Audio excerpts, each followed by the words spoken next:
let's say ChatGPT. We all use ChatGPT. We've all started using that as the way we find information. But the way you prompt determines the answer. If you ask ChatGPT, how is the engine team doing? You'll get a certain sort of set of responses.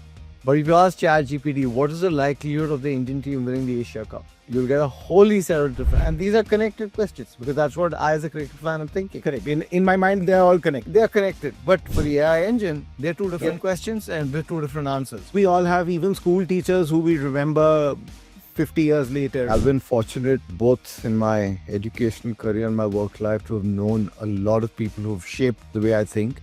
The one thing I've learned through my career is the ability to communicate is very critical.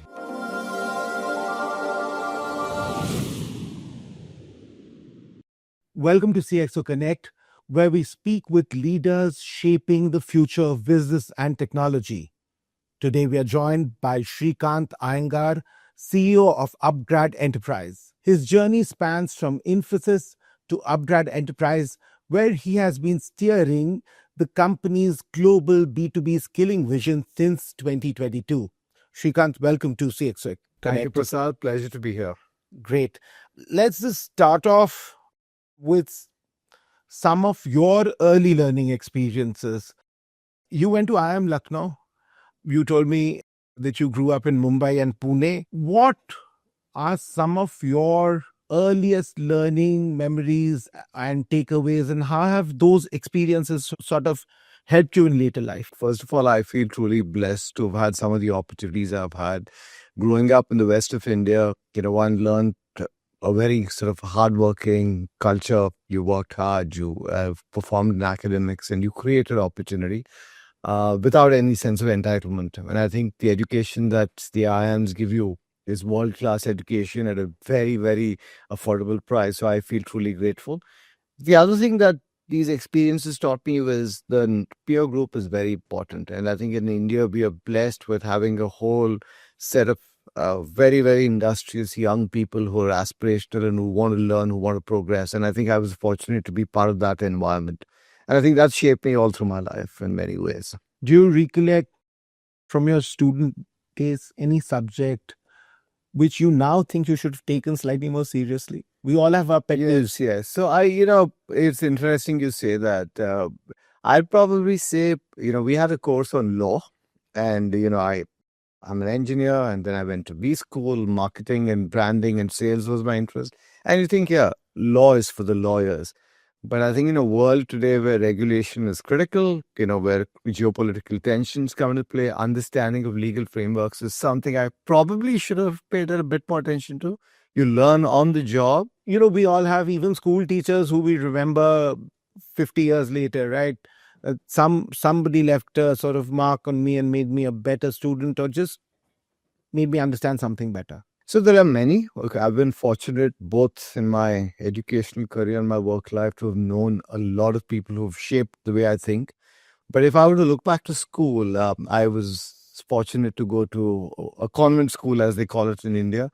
And the one thing I've learned through my career is the ability to communicate is very critical. So I had this particular teacher, Sister Judith, who taught us English in years 6, 7, 8, 7th, 8th, 9th standard. And I think we thought she was draconian in those days. But, in hindsight, the way she made us focus on the choice of language, the way we express ourselves is something that I carry with me even today, and I'm grateful to her for that.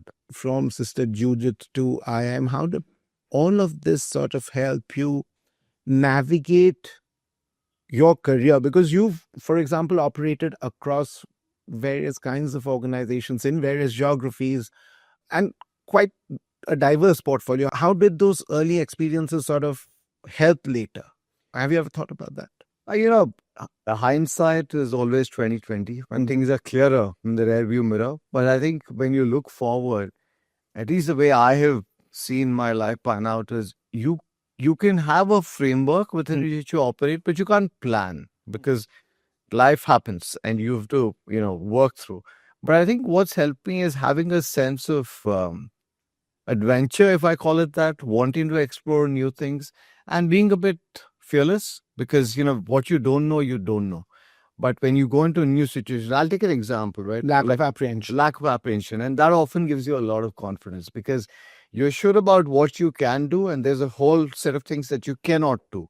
But you don't let those pull you back. You don't let the fear pull you back. You just try your best and be confident in your ability to make progress. If you had to pick up, let's say, one leadership lesson from each of the companies you've worked at, I mean, your major sort of standpoints, some places like, let's say, Infosys or Capgemini or now UpGrad, what would sort of, because each organization has different cultures, right?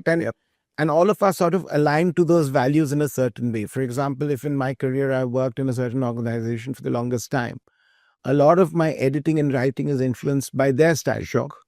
What are the kind of values that now when you sort of look back, what are the kind of values that you've picked up or leadership lessons that you sort of now imbibe in your journey from each of these places? If I go to Infosys, many good things about Infosys. I'm very fortunate to have worked in that company at a time when it was growing and probably the flag bearer of the Indian tech services industry. But the one thing about Infosys that I think is core to that company even today is the importance of value systems. People talk about growth, they talk about ambition, they talk about hiring the right people, but to build a truly global organization, being centered around a value system is critical. And hiring people, building a team that subscribes to that value system and keeping that front and center is very critical. Especially when you're expanding very rapidly, often people in the front of the organization face challenging situations and they're trying to figure out what to do. And it's very difficult for decisions to be made centrally. So then you rely on their judgment and they're driven by the value system. That's Infosys. And then I'll come to Capgemini. I mean, again, Capgemini, I worked out of Paris, but I played a global role. And what does it mean to be truly global? Cap was a truly transnational company, businesses in Latin America, in Asia, obviously French headquartered, across the US, across Europe. And Capgemini has found a way to integrate workforces from all these countries into a truly global identity. And that's by not imposing a central template, but, creating an inclusive culture. And coming to UpGrad, and I think this I'm truly proud of it. UpGrad and UpGrad Enterprise, we are building a company that is based on, high growth, but also delivering what I'd call quality to our learners, our enterprises. Because education is a tough business. It's a trust business. So you want to grow, but at the same time, you want to stay core to the value you deliver to your stakeholders. On that note, in September 2022, you became CEO of UpGrad Enterprise, right? What was your first mandate? My first mandate was actually, how do we take this business truly international? That's the experience I sort of bring to the table, having worked for over 2.5 decades in a global setting. UpGrad is the market leader in India and Southeast Asia and the segments we operate in. We're looking to grow in North America. Wasn't UpGrad international already? My understanding is was. It was international in terms of our partnerships with universities. Mm-hmm. We have a study abroad business where Indian students go global. But working with international enterprises, right, global corporates, entering markets that we've not been in, how do you build a brand? How do you build a franchise that is sustainable? How do you build it How do you operate? How do you operate in those environments, right? Where do you spot opportunity? What investment choices do you make? Those some of my. You had university partnerships in place, but the rest of the infrastructure is what you were mandated. That is correct. That's correct. Okay. To go back to your biggest challenge in the first 100 days, what was like? Well, the first 100 days seems like a lifetime ago, but I think 6 months. No, absolutely. I'm being facetious. I think UpGrad is a market leader in India, Southeast Asia. We've had some forays into international markets, but making that mindset shift for a lot of our teams from being a leader in the markets we operate in to trying to build, a global mindset is what we worked on quite a bit. I wouldn't say it's a challenge. It's a work in progress to start thinking global, to start thinking how do you deliver quality to customers across different markets. But that's like a cultural shift you're talking about. It is a cultural shift. It is a cultural shift. Because typically when you're market leaders, you get into a zone and you get into a groove and you're functioning in a certain way. Yes. When you're starting out. So basically it's like having a market leader and a startup within the same company, and the same set of folks trying to think as a startup in a different meeting room when they're discussing another part of the business. And that's a key point you bring up, right? We're now, we're a pretty big company, but we like to think of ourselves as a startup because we innovate every day. We're trying to build new products, enter new markets, and you need that sense of entrepreneurship in all parts of the company. Correct. And that's Because critical. you are, for the markets you're entering, you're doing 0 to 1 journeys. Exactly. 100%. Exactly. What are the cultural differences that you have to account for when you are trying to move the needle to being truly global? We're in the business of skilling. Yeah. And people learn differently in different parts of the world. In India, for example, people by nature are very aspirational. They put in the effort and they ask questions. They're incredibly curious, and it's a very interactive discussion. There are other parts of the world where culturally the society is very structured. So if you're delivering a learning program, what that means is that people work through a live virtual session where they listen to the instructor and park their questions for the end or offline. Now, for an instructor who's from a different part of the world, that may seem like the learner base is not engaged. It doesn't mean that. What it means is you just have to adapt to that situation. And in some cultures, not asking questions does not mean they don't absorb information. They just have a different way of processing information. There's also the pace of skilling. As Indians, we speak quite rapidly. There are other parts of the world where speaking needs to be a lot more deliberate, and tweaking for these nuances becomes important. Also, the mode of delivery. Do you do live virtual? Do you do self-serve? Because some people learn better themselves. Now, this is a cultural difference, but there are also differences across age groups. Gen Z today learns differently from Gen Y, learns differently from other people, and you've got to account for all of this in our business, which I think is fascinating. Anecdotally, tell me some of the remarkable differences. Like, for example, I would assume, and correct me if I'm wrong, that somebody in Germany would be far more amenable to listening and parking questions than we are usually. We jump to questions in the middle of every session. That is correct. That's a classic example. And look, Germany is a good example because the way the German school system is structured, you listen, you absorb the content, and you're very deliberate about your questions. Now, if you have a session where you've got, let's say, learners from Asia who are, like I said, a lot more involved, learners from Europe who are a lot more structured, and you've got one set of people asking a lot of questions, which may seem like they're gaining value from the program, but the other set of people feel that their learning is a bit disrupted. How do you find that balance is critical. So you've got to then build out your program such that you're making one-to-one interventions for the people who are not as active in the program, so they learn at the same pace and they get to where they need to. At the same time, you satisfy the other set of the cohort of the population. Gen Z and then the Gen Alpha, they are made out to be people with the attention span of a goldfish, right? I'm not sure that's true, that the way their attention works is different. But that's true of all generations. I mean, the way my parents learned was different from the way I learned. I'm sure that's true in your case.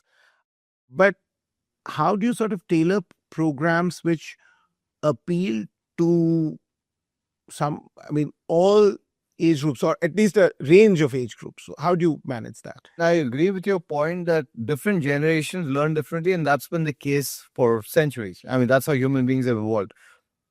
But what has changed is the pace of change. The generational gap from 2 generations ago to the generation before, then, you could adapt to the pace of change. Today, change is constant and very fast. So when you're talking about, let's take AI, for example, we do a lot of AI skilling, right? And, whether you're 50 or 60 years old, whether you're just starting your career, you need to understand what AI could do to your work and to your life in general. Now, for example, a Gen Z today wants experiential learning. They just want to understand, what can I do with it? They want to be hands-on because that's how they learn best. They're very tech savvy, tech native. But somebody who's, let's say, born in the 60s or the 70s has a bit of a barrier to technology. And I generalize here, but most people do. In those cases, you've got to help them get over that barrier. And so when we build programs, there is a certain base learning that we do for across generations. But then, we go into multimodal where different generations, different sets of people based on their seniority can learn differently on one-to-one. And that's critical. And that is something that the traditional university or traditional classroom-based learning can never deliver. So multimodal is where we've gone very active, made it experiential, hands-on, and almost like a one-to-one. I mean, the traditional university or classroom model was never built to cater to multiple generations. The idea is perhaps that, you were all of the same age when you went to a certain class, more or less. And you didn't have a choice. That was the system that exists. You didn't have a choice. And your point about attention spans is important. I wouldn't say Gen Z is the attention span of a goldfish. They learn differently. But today they have many choices, and today they can learn on a device. They don't need to be in a classroom. They see it as much more efficient. I know I have, but I'm sure you've also zoned out in a lecture or completely. I would fall asleep very often. I wasn't a particularly remarkable student, but that doesn't mean that you don't want to learn. You want to learn as much as the next person. Just because you fell asleep in a lecture does not mean that your drive is any less. And we have to adapt to that. Correct, because traditional colleges, if you remember, have those big lecture theaters where you had like 100 people in a room. I've sat in the back a lot myself, so we both know what we're talking about. Yes. We were discussing AI. How do you think AI will change the way people learn? So we're adopting AI significantly in our learning programs, both in terms of how we skill people, but also in terms of how we run operations. My sense on AI is that it will take away a lot of barriers that cause friction to learning. Sometimes it's language. You've got an instructor who's speaking in a slightly different tonality to what you're used to. Sometimes it's pace. Sometimes it's the subject and getting it real time. All of these can be done by AI much more effectively than it could in the last. Cycle times cut down. I'll give you an example, right? So let's say a new technology comes out. It's changed in the last 1 month. In a traditional process to create content could take you 3 months. By then it's changed again. Today using AI, you can do it really quickly. Now, in some cases, you might be doing your sort of what you'd call coursework at midnight, because that's the only time of the day you have it. You have a query or a question. You want to ask somebody. In a previous generation, you couldn't. You waited till the next day or the day after. But whenever you met the professor. Yeah. And by then the intensity is gone. Today, you've got an AI tutor. You can plug a message in directly and it gives you real-time query handling, which means that your need to learn and your curiosity is fed at the time when it's at its most intense. And that makes a difference to the outcome. Are AI tutors as good as your human interface? Like, I've had some great professors, so I can recall that their inputs were brilliant, even with students who were not as great. So I think it's not AI or human. I'm a big believer in AI plus human. You've spoken about human plus AI. I was reading some of things you've spoken about. Just go on. What does that mean to you? So in my mind, yes, there are risks. AI will change some jobs completely. Some jobs will go away, but there are many other jobs that will get redefined. So going back to your example of a professor, and we all have that professor in university who's very much in demand. Everybody wants him in their course, and their time is at a premium, right? Yes. Now, if you had an AI complement to that professor can deliver value to 100 students, not 10, at the same level of intensity, because you still have the professor, the human, and their unique skill and ability at the center of it.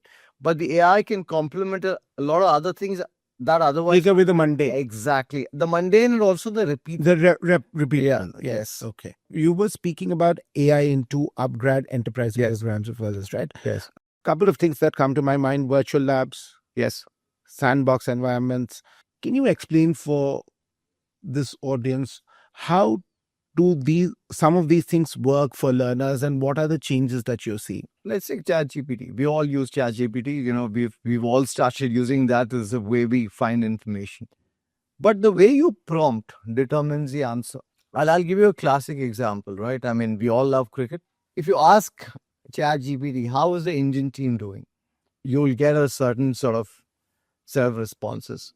But if you ask ChatGPT, what is the likelihood of the Indian team winning the Asia Cup? You'll get a wholly set of different, and these are connected questions, because that's what I, as a cricket fan, am thinking. Correct. In my mind, they're all connected. They're connected, but for the AI engine, they're two different questions and with two different answers.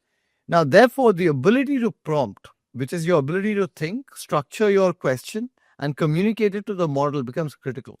So we've taught a lot of people, and these are not technologists, as to how do you use prompting better to get to the result you want. And you've seen that in many ways. You've interviewed people over the years, and as you interview people, if you want to get to a specific subject, you keep refining the way you question. Correct. I mean, of course, for example, we use a lot of this AI in our work too, and at least in our daily routine, it has sort of found its place.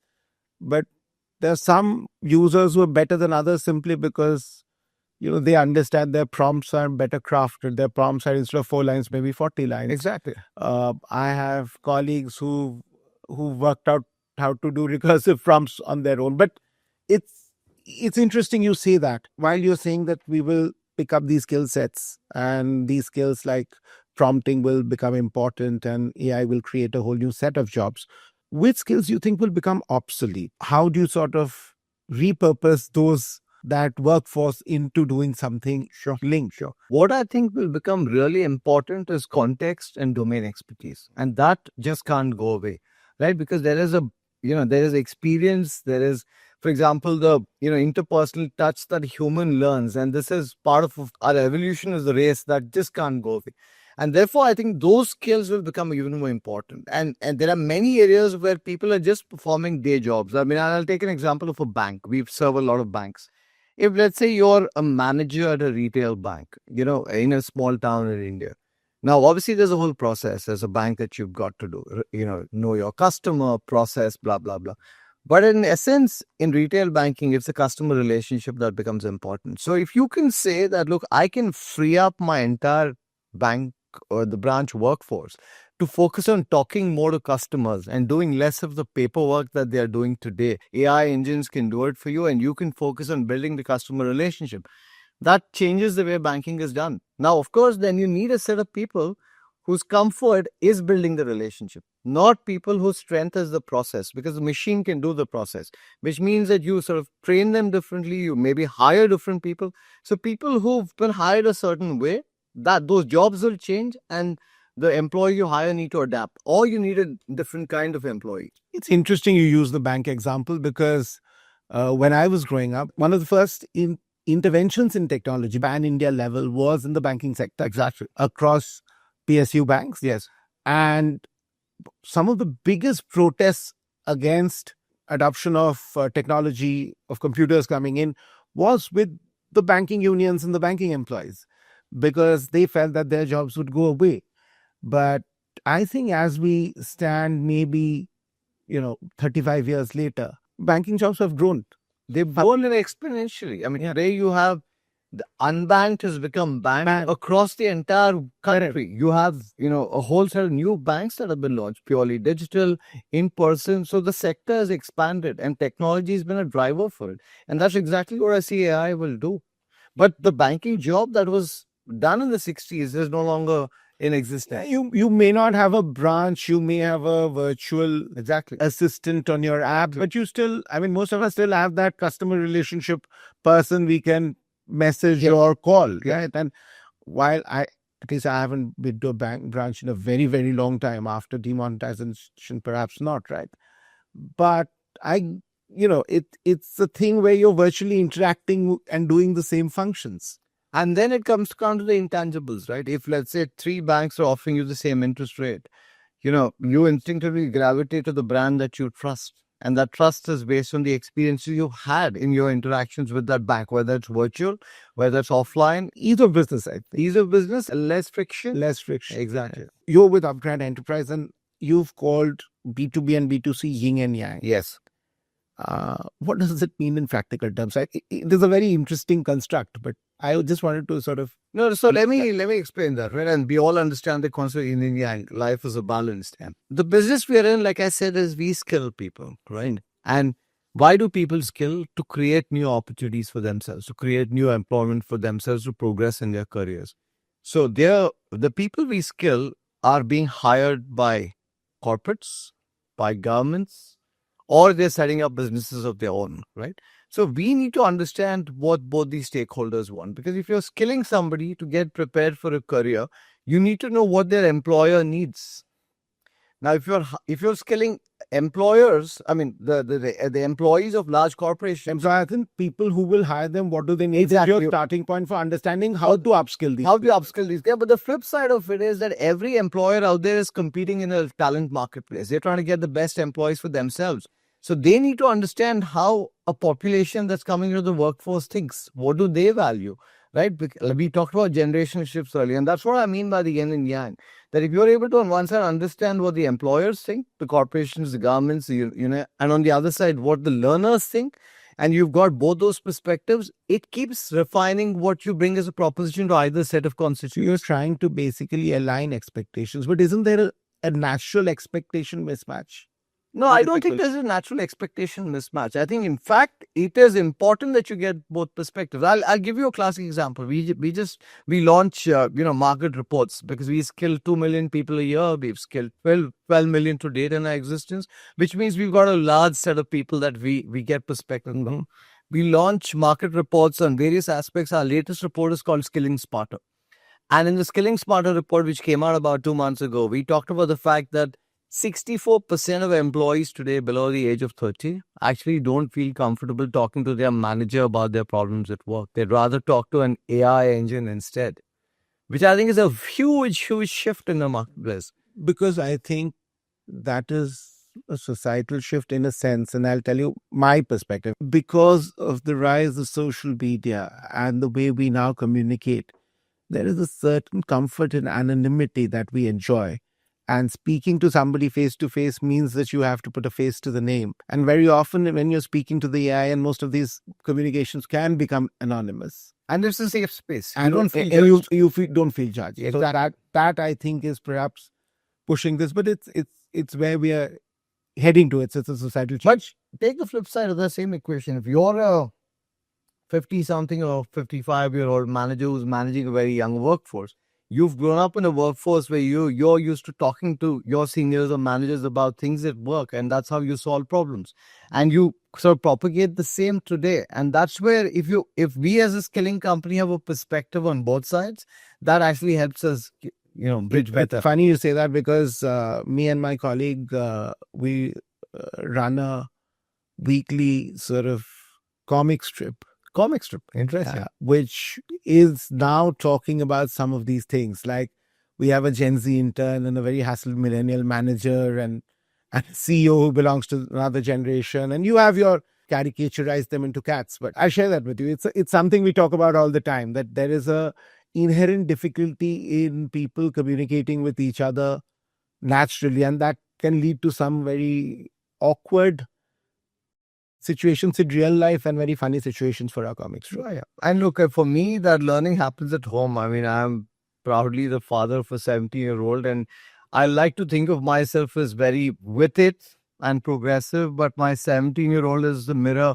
in my face every day where she says that, look, you are just not with it, And so that teaches me a lot of lessons that Your teenager teaches you absolutely something every day. every minute. What did you learn today? So the first thing I learned is that today is, and I'll give an example. It's she's obviously about in time wise 4.5 hours behind me. She's on her way to school. She pings me because she needs money for something at school today. 5 calls in 5 minutes. I'm expected to be available. But it's the other way around. If I call her for something and she doesn't respond for 2 hours, that's perfectly okay. And let's go back to our generation. Yeah. We didn't have phones. Correct. But if our parents reached out to us, we just made it back home. Your growth in the enterprise business, and how does the reverse happen? How does growth in the enterprise business improve success with your B2C? Sure. I'll take India as an example. It is our biggest market even today. We're India headquartered. And one of the biggest opportunities that the Indian economy is facing today is the ability to employ millions of young people. And if not treated right, that could become an issue in the future, employability and creating jobs. So now when we interact with individual learners, we interact with universities, our interventions help make them more employable, make them more work ready for jobs of the future. So that actually creates a workforce, a potential workforce for employers, that they can comfortably take people who are going to get productive on the job from day 5, not day 55, because that is a productivity loss. So that's how the B2C business actually helps our enterprise business. But like I said, the flip side of it is, if you've got a set of employees who feel comfortable with the workforce you're helping create, what that means is you can create more opportunity for the learners that we do. And that's the flip side of the business that I have. Today, for example, a lot, and Nandan, who I really respect, one of the Infosys co-founders, has talked about the fact that India is going to be the AI skills capital of the world.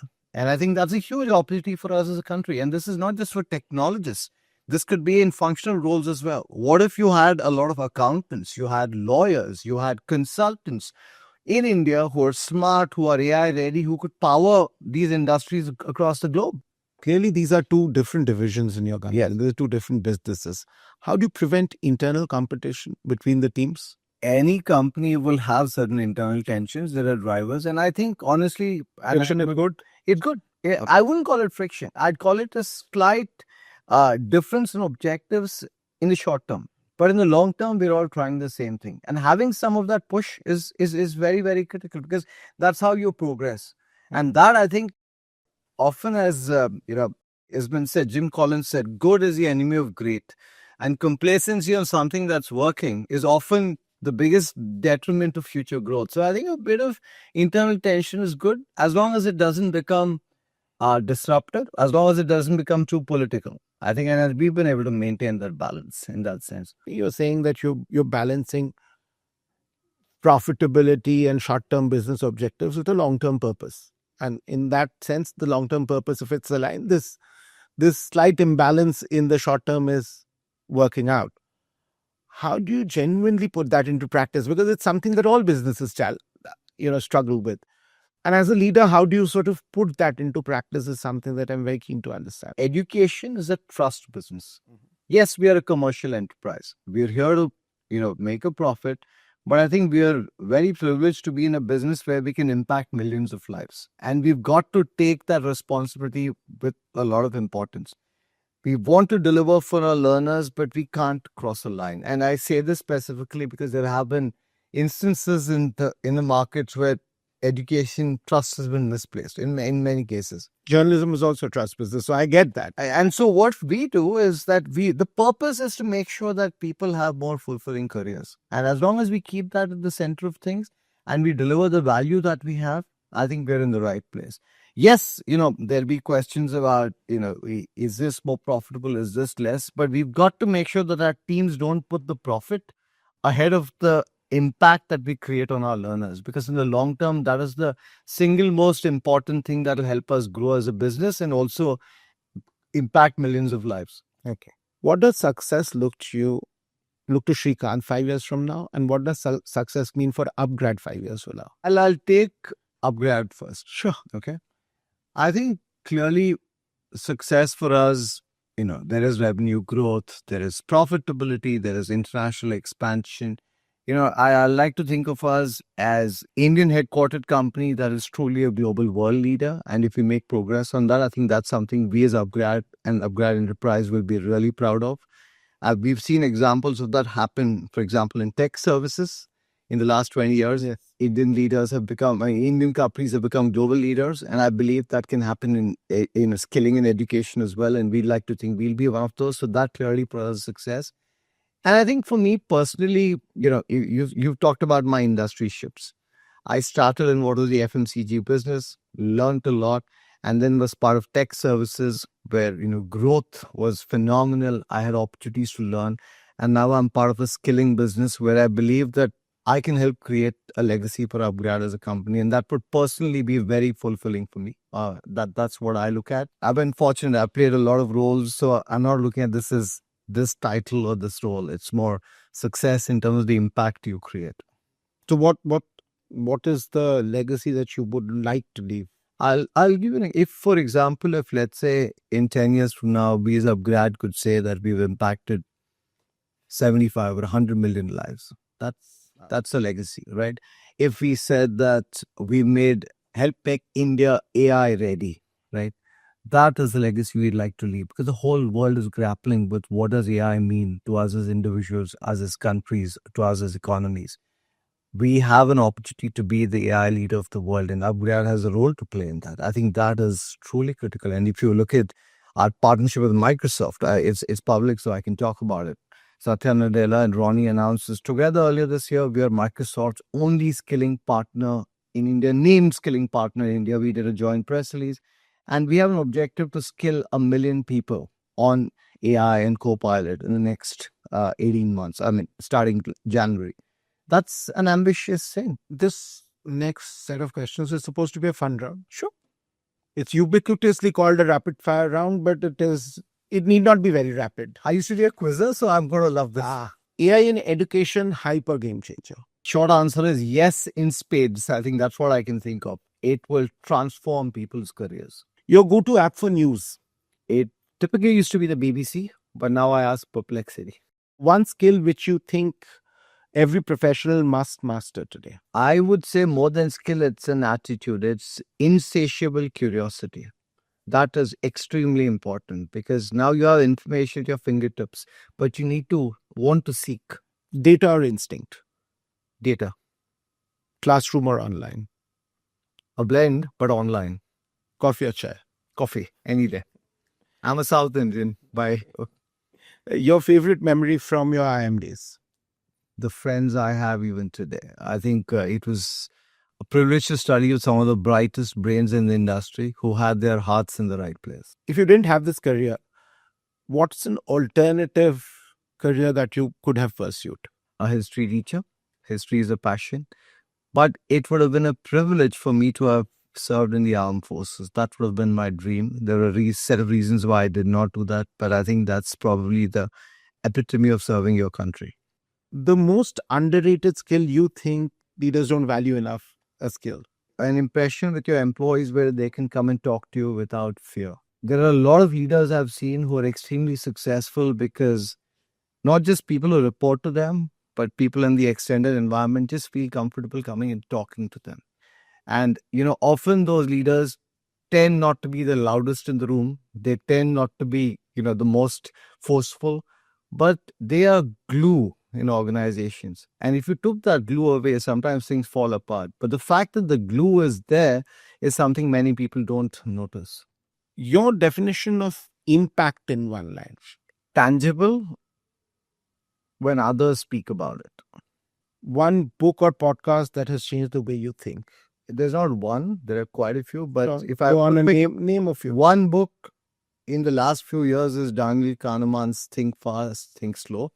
Recently on AI, I've been reading a lot of books. The one I'm reading right now is Reshuffle by Sangeet Paul Chaudhary. Very impactful book. Mustafa Sulaiman's book on AI is very impactful as well. And I'm talking AI because that's topical right now. But if I go to podcasts, there are quite a few. One specific podcast episode is, again, Arvind Srinivas, the founder of Perplexity, on a Bay Area podcast where he talked about how Perplexity would change the way search is done globally. Like I said, I'm a history buff. I listen to William Dalrymple's podcast on Empire. Love the series. I think, and I'm a proud Indian. We have such a rich history. And, discovering facets of that is something I've enjoyed quite a bit. I'd also say that, there are quite a few podcasts on business that I hear, and there are certain specific episodes that make a lot of sense. I've typically found that, again, I have the Infosys founders, of course, who speak very well. Ronnie's podcast, and I don't say this just because he's our chairman, but, he's inspirational.